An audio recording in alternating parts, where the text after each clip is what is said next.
your ass.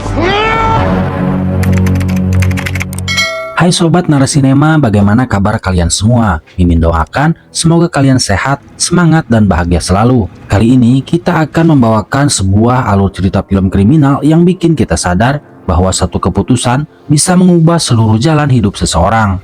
Film ini berjudul Shot Caller yang rilis pada tahun 2017. Film ini bercerita tentang seseorang yang sukses dan memiliki kehidupan yang sempurna. Namun semuanya hancur hanya karena pada suatu malam ia mengalami kecelakaan yang akhirnya menyeret ia masuk ke dalam dunia yang penuh kegelapan. So, tanpa berlama-lama lagi, inilah dia Shot Caller.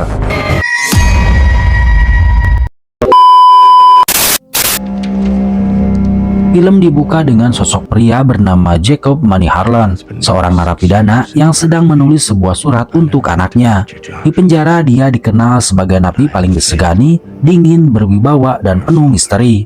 Suatu hari seorang tahanan ditemukan mati tergantung di dalam selnya. Para napi mengira jika itu adalah bunuh diri, tapi para petugas yakin jika ada sesuatu yang lebih gelap dari hanya sekedar kasus bunuh diri. Dan pada hari itu juga, Jack dibebaskan bersyarat. Saat dia diantar keluar, seorang petugas kemudian menyalaminya dan menyelipkan sebuah surat dari skinhead. Pertanyaannya, bagaimana bisa pria berpendidikan dan mapan ini berakhir jadi kriminal yang ditakuti di penjara? Untuk tahu jawabannya, kita harus mundur ke waktu 10 tahun yang lalu.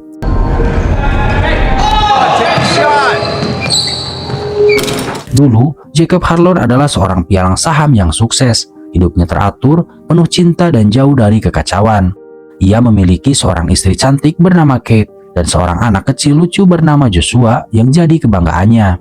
Hidup mereka nyaris sempurna hingga suatu malam, Jack dan istrinya pergi hangout bareng sahabat mereka, Tom dan Jennifer. Mereka bersenang-senang, tertawa bersama dan menikmati malam tanpa tahu bencana sedang menunggu.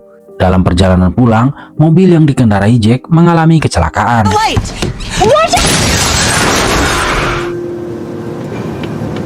Hingga Tom meninggal di tempat, dan karena kejadian itu, Jack dikenai tuduhan menyetir dalam keadaan mabuk dan harus mendekam di tahanan sampai menunggu hasil sidang selesai.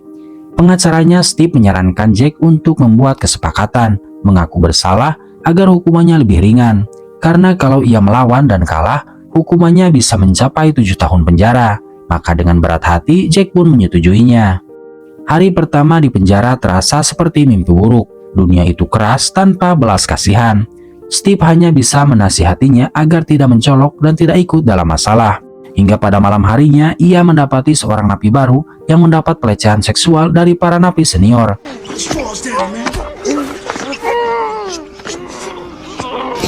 Di situ Jack sadar bahwa untuk bertahan hidup di penjara, dirinya harus terlihat kuat dan punya keberanian. Hingga keesokan harinya masalah kembali datang, di mana Jack harus terlibat perkelahian dengan seorang napi di sana. Karena kejadian itu, Jack akhirnya dikurung di sel isolasi, dan dari sanalah kisah kelamnya dimulai.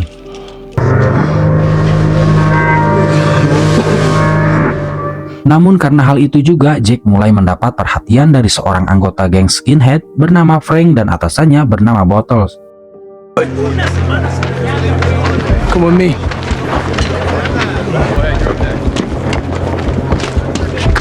Bottles kemudian mengajak Jack untuk ikut bergabung dengan kelompoknya, dan di sana mereka menjulukinya Money karena latar belakangnya sebagai mantan pialang saham. Awalnya Jack hanya ingin bertahan hidup, tapi sedikit demi sedikit dunia itu pun menelannya. Suatu hari Jack mendapat kunjungan dari istrinya.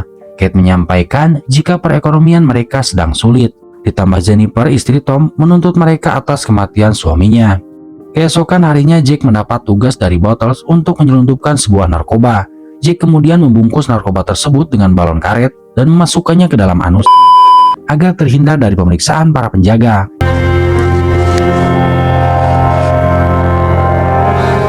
Dan karena triknya itu, Jack pun berhasil melakukan tugasnya dengan baik.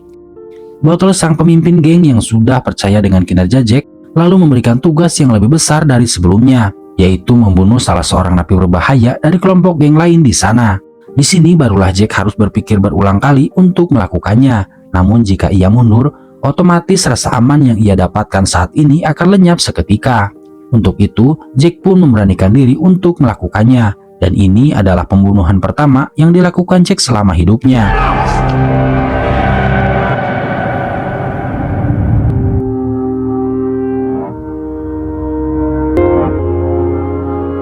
Dan sejak saat itu, Jack Money Harlon bukanlah seorang Jack Money Harlon yang sama. Beberapa tahun berlalu, kini Jack sudah terlihat berbeda dengan kumis dan rambut layaknya seorang gangster. Hari itu ia sedang memperhatikan Bottles yang sedang berbincang dengan seseorang bernama Herman Gomez, yaitu seorang napi yang mengetahui tentang perdagangan senjata ilegal. Suatu hari Bottles dan gengnya merencanakan kerusuhan besar di penjara. Mereka mempersiapkan senjata mereka masing-masing dan dengan komando Bottles kerusuhan pun dimulai.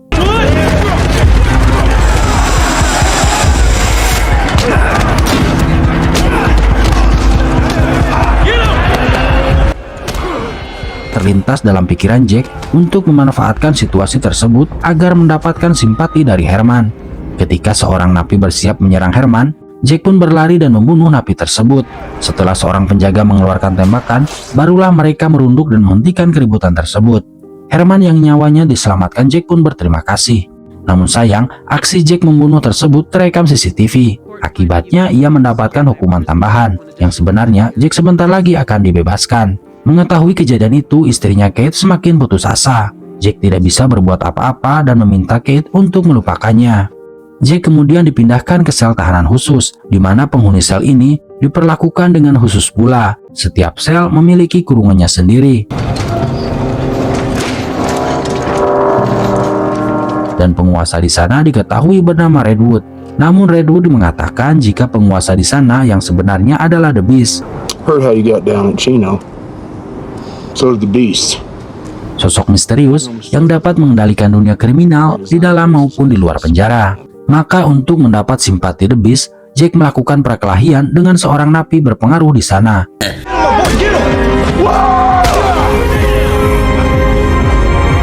Dan di sana juga, Jack berlatih keras untuk memperkuat dirinya. Akhirnya usaha Jack membuahkan hasil ketika sipir bawahan The Beast membawa Jack untuk menemukannya dengan The Beast.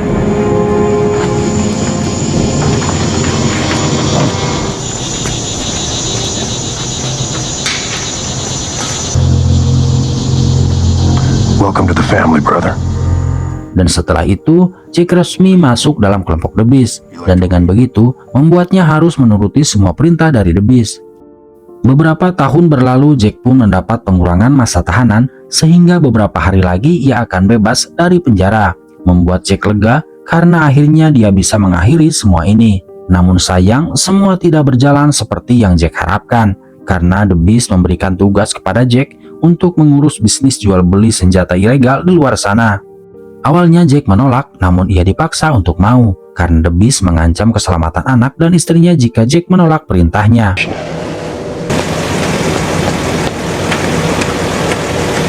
Setelah keluar, Jack langsung disambut oleh Frank dan rekannya Bowie, seorang mantan tentara yang punya akses ke pasar gelap senjata ilegal. Untuk merayakan kebebasannya, Jack kemudian diajak ke sebuah pesta, namun tiba-tiba terjadi tembakan yang sepertinya diarahkan kepadanya. What's up, Chuck? Okay. Di sisi lain, seorang polisi bernama Katzer sedang mempersiapkan operasi khusus untuk menggagalkan aksi geng skinhead yang berniat melakukan jual beli senjata ilegal, di mana di dalamnya terdapat Jack yang ikut terlibat. Keesokan harinya, Jack bersama Bowie akan mengunjungi sebuah tempat sebagai bagian dari rencana mereka. Jack kemudian menemui Herman yang sudah menunggunya. Kemudian Herman memberikan detail misi yang harus dilakukan Jack, termasuk koordinat lokasi transaksinya. You have a beautiful family. We both need this to go smooth. Keesokan harinya, terlihat Jack yang sedang menemui Katzer, di mana Katzer juga yang mengurusi napi bebas bersyarat seperti dirinya. Katzer ingin memastikan jika Jack tidak melanggar selama ia menjalani bebas bersyarat. Kemudian Jack juga menemui Kate setelah 7 tahun tidak berkabar. Jack meminta maaf kepada Kate karena tidak memberikan kabar selama ini. Dia hanya tidak ingin melibatkan anak dan istrinya dalam semua masalahnya. Kemudian Jack memberikan sebuah cek berisi ratusan dolar kepada Kate. Awalnya Kate menolak uang tersebut, tapi Jack memaksanya karena dia bilang hari itu merupakan hari terakhir mereka bertemu. Malam harinya Jack dan lainnya melakukan rapat untuk mematangkan rencana dan memastikan semua bisa berjalan dengan lancar. Setelah rapat selesai, Jack membuntuti Frank yang bersikap aneh belakangan ini.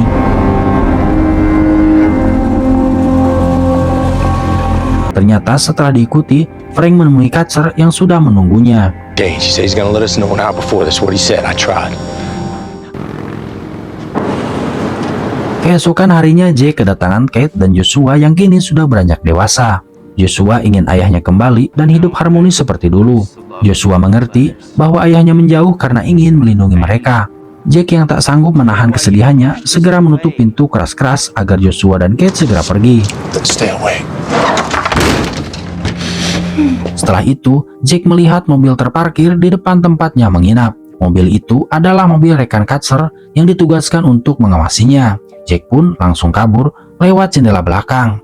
Kemudian terlihat Jack datang ke rumah Frank. Namun baru saja pintu dibuka, tiba-tiba Stupid motherfucker. I'm just gonna try to kill you. Come on, fucking do it. sebelum Frank meninggal, dia sempat memberitahukan jika Herman lah yang berkhianat dan Herman juga yang mengirimkan penembak waktu di pesta malam itu. Lalu Jack membiarkan mayat Frank begitu saja hingga akhirnya Katzer menemukannya. Kemudian Katzer mengecek HP yang ada di dekat mayat Frank dan di sana dia mendapatkan sebuah petunjuk.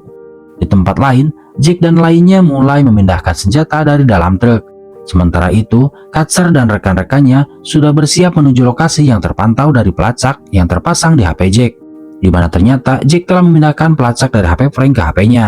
Dan ia juga sengaja mengaktifkan lokasi pelacaknya agar polisi bisa menemukannya. Di perjalanan, Jack menyuruh Bowie untuk turun dari truk. Open the door and duck.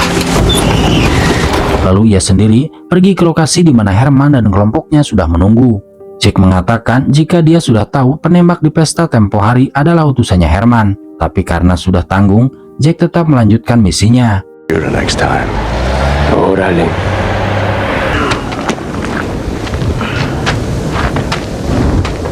Ketika transaksi sudah selesai, para polisi yang bersembunyi pun muncul dan terjadilah tembak-menembak di antara mereka. Akhirnya mereka semua pun tertangkap. Di sini terlihat jika Jack sengaja menyerahkan diri karena sudah lelah dengan semua ini. Jack pun akhirnya dimasukkan kembali ke dalam penjara. Kali ini dengan tahanan yang jauh lebih lama. Katzer menawarkan kesepakatan kepada Jack. Jika Jack mau membuktikan The Beast dan lainnya juga bersalah, maka dia akan dibebaskan. Tapi Jack menolak tawaran itu karena jika ia menerimanya, nyawa keluarganya dalam bahaya. Saat Jack hendak dikeluarkan, dia berhasil membuka borgolnya dan ternyata semua itu telah ia rencanakan. Easy. Drop. Not ready to heal. Akhirnya Jack membuka kurungan The Beast untuk menantangnya berduel.